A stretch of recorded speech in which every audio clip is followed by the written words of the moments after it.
Hello दर्शकों, आप सब लोग कैसे हैं। मैं यही ध्यान और भावना करता हूं कि आप सब लोग कुशल मंगल से होंगे, प्रसन्नचित्त होंगे, खुश होंगे, मस्त होंगे, दुरुस्त होंगे, चुस्त होंगे। तो जैसा कि मैं हर रोज कहता हूं, फॉलो सब्सक्राइब करो न करो ये तो आपकी मर्जी है, पर ध्यान लगाकर, चित्त लगाकर, मन लगाकर, दिमाग लगाकर, माइंड लगाकर सुनते रहो। बस यही हमारी अर्जी है, बस यही हमारी अर्जी है, बस यही हमारी अर्जी है। तो जैसा कि हम लोग दंपति की गाथाओं का पाठ चल रहा है, तो आज की दंपति की गाथा है 225 और कोदबग की 5वीं है। कोदबग की 5वीं दंपति गाथा है 225 और कोदबग की 5th दंपति गाथा है 225।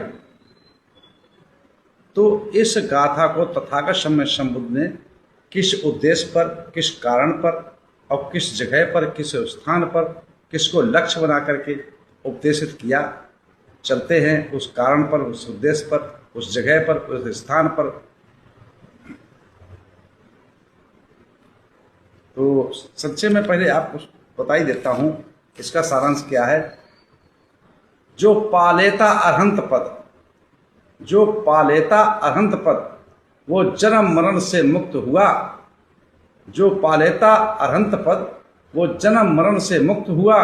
जो हिंसा व्रत से शरीर से संयत, जो हिंसा व्रत रखे और शरीर से संयत रहे, वो शोक दुख से मुक्त हुआ। वो शोक दुख से मुक्त हुआ। वो शोक दुख से मुक्त हुआ का सारांश अर्थ तो ये था। तो चलते हैं उस जगह पर, उस स्थान पर, उस घटना पर, उस कथा पर, उस व्यथा पर। एवं मे सुतंग एकं समयं भगवा विहरति साकेत नगरे। ऐसा मैंने सुना, एक समय तथागत समय संबुद्ध साकेत नगर, जो श्रेष्ठी धनंजय के द्वारा बसाई हुई गई थी, साकेत नगर जिसको कहते हैं आज अयोध्या, वो साकेत नगर थी भगवान बुद्ध के समय।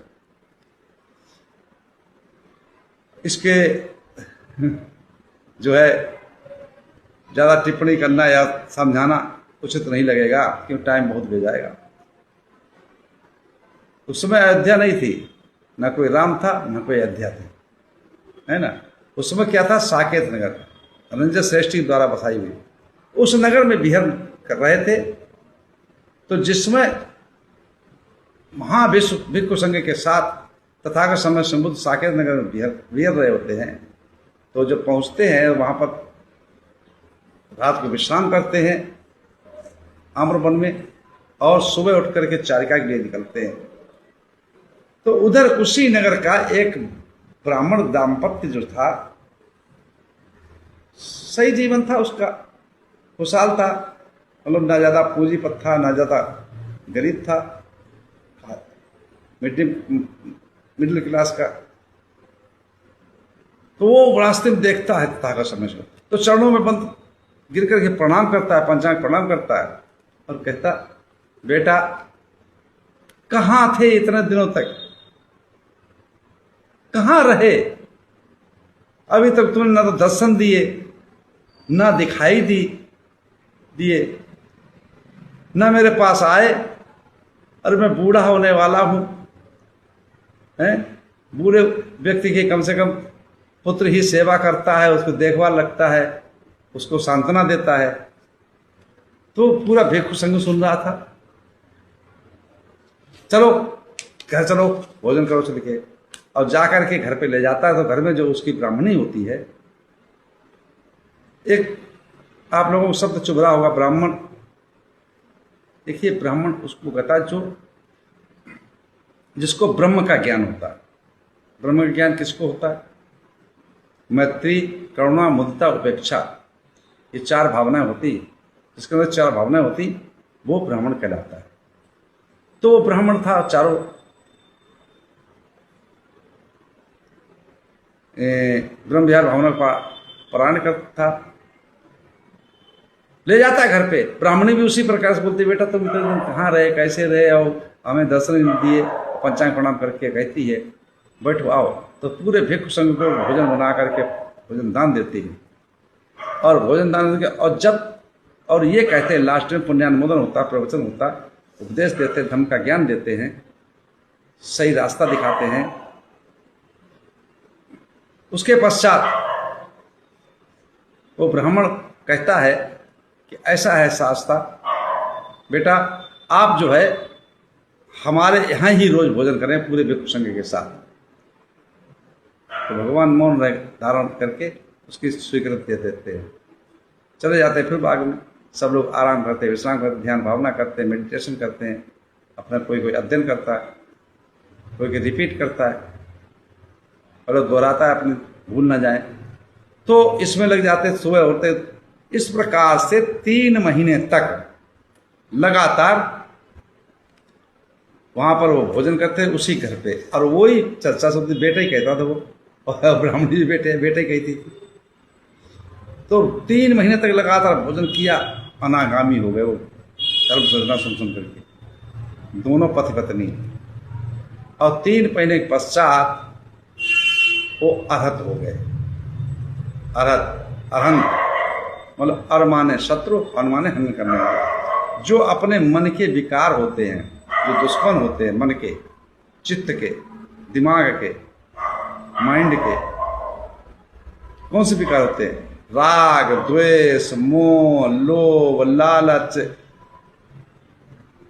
ईर्षा, खिंचाव, तनाव, बेचैनी, विचिकित्सा, इच्छित वस्तु ना पाना, प्रिय से वियोग, अप्रिय से संयोग, ये सब विकार हैं, ये सब दुश्मन हैं। तो इनको जब नष्ट कर देता है तब अरहंत पद को प्राप्त कर लेता है। तो दोनों पति पत्नी अरहंत पद को प्राप्त कर। तत्पश्चात भोजन करके तथागत समय शंभु वहां चले जाते हैं और उसी रात्रि में दोनों का एक साथ ही परिनिर्वाण हो जाता है। सुबह जब होती है तो नगरवासी उठा करके उसकी दोनों की चिताओं को एक ही चिता में लिटाते हैं, लिटाकर और भाई जो क्रिया होती जलाने की करते हैं। तथागत भिक्षु संघ के साथ वो भी शमशान घाट में जाते हैं।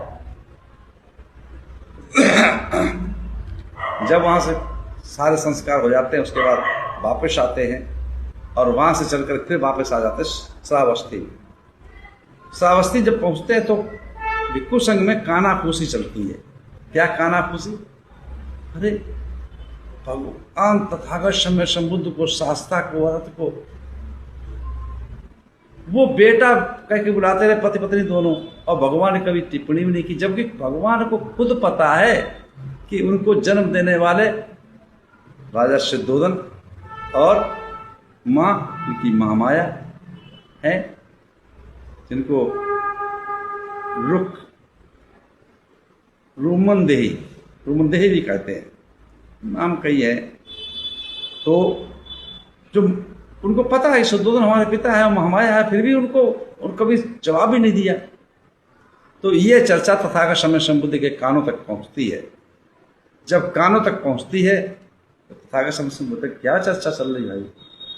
तो वही ये कहते हैं, जब बताते हैं कि ये चर्चा चल रही बनते जी, तो तथागत समय से उसी समय पर बोलते हैं और बताते हैं कि 500 जन्मों तक ये हमारे माता पिता रहे और 500 जन्म तक चाचा चाची रहे और 500 जन्म तक ताया और ताई रहे। तो इनके लिए तो मैं पुत्र ही हूँ। तुम्हें इसका भान नहीं है, तुम्हें इसका ज्ञान नहीं है, तुम्हें इसकी जानकारी नहीं है, इसलिए तुम असेंबली में पढ़े हो हैं। तो फिर उन भिक्षु संघ ने क्वेश्चन किया, प्रश्न किया, सवाल किया भगवान से कि भगवान उन पति पत्नी दोनों का पर निर्भर हो गए, उनका गति क्या होगी, कहाँ गए, कौन से लोक में पहुंचे? तो तथागत उसी समय इस गाथा को बोलते हैं जो 225 गाथा है धम्पति की और क्रोधवज्ञ की 5वीं है। तो क्या कहते हैं? अहिंसकाये मनयो अहिंसकाये मुनियो निचंकाये न संभुता अहिंसकाये मुनियो निचंकाये न संभुता ते यन्ति अच्युतं ठानं यत्ते गन्त्वा न शोचरे।